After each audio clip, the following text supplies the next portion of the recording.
Hello viewers, আসসালামু আলাইকুম। কেমন আছেন সবাই? আশা করি ভালো আছেন। আজকে আমাদের গন্তব্য কুষ্টিয়া লাহিনী বটতলা থেকে আলাউদ্দিন মোড় পর্যন্ত। সাথে থাকুন, দেখতে থাকুন, আশা করি ভালো লাগবে। ভিউয়ার্স, অলরেডি আমরা লাহিনী বটতলা থেকে রওনা দিয়ে দিয়েছি।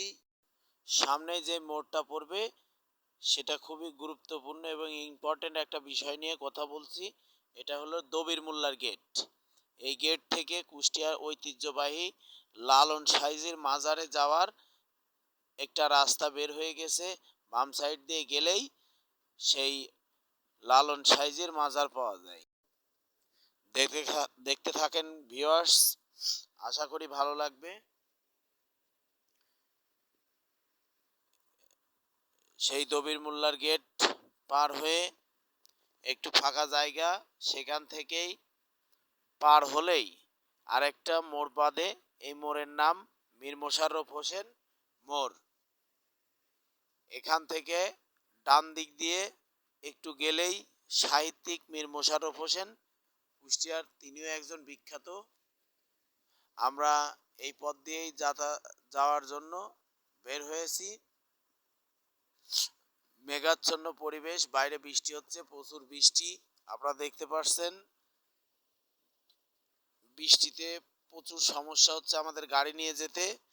তারপরেও আমরা এগোচ্ছি, আপনারা দেখতে থাকেন, আশা করি ভালো লাগবে।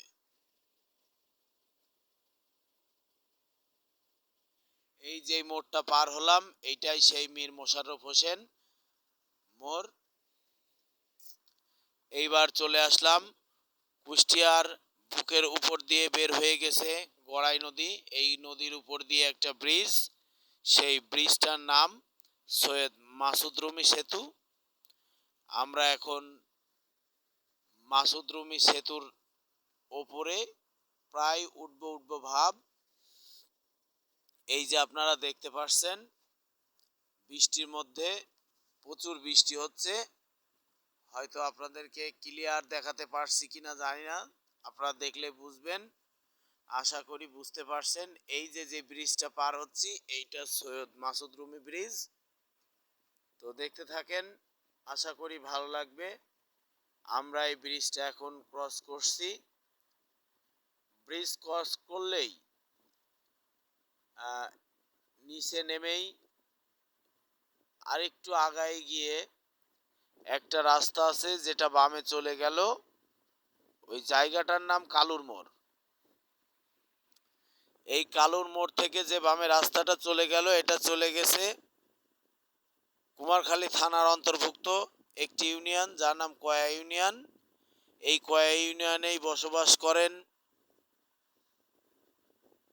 করতেন বাঘাযতীন। তিনিও একজন নামকরা মানুষ। আপনারা দেখতে থাকেন। আলাউদ্দিন মোড়, যেই আলাউদ্দিনের কথা বলা হয়েছে, এই আলাউদ্দিন থেকেও কিন্তু এক জায়গায় যাওয়া যায়, যেটার জন্য আমি বলছি, আপনারা হয়তো বুঝতে পারবেন। আশা করি আপনাদের যাতায়াতের জন্য অনেক সুবিধা হবে। যে কালুর মোড়ের কথা বললাম, সেই কালুর মোড়টা, এই যে বামে যে রাস্তাটা চলে গেল, এটাই সেই কালুর মোড়ে বামে চলে গেল কয়া ইউনিয়নে, বাঘাযতীনের এলাকা। এইবার আমাদের সামনে যেই রাস্তাটা দেখা যাচ্ছে, আপনারা হয়তো দূর থেকে লক্ষ্য করলে বুঝবেন এটাই আলাউদ্দিন। এই আলাউদ্দিনেই এখান থেকে নেমে আপনারা বামে চলে গেলেই কবিগুরু রবীন্দ্রনাথ ঠাকুরের বাড়ি সোজা যেতে পারবেন। অনেক সহজ রাস্তাটা আপনাদের দেখালাম, আশা করি ভালো লাগবে। ধন্যবাদ সবাইকে, ভালো থাকবেন।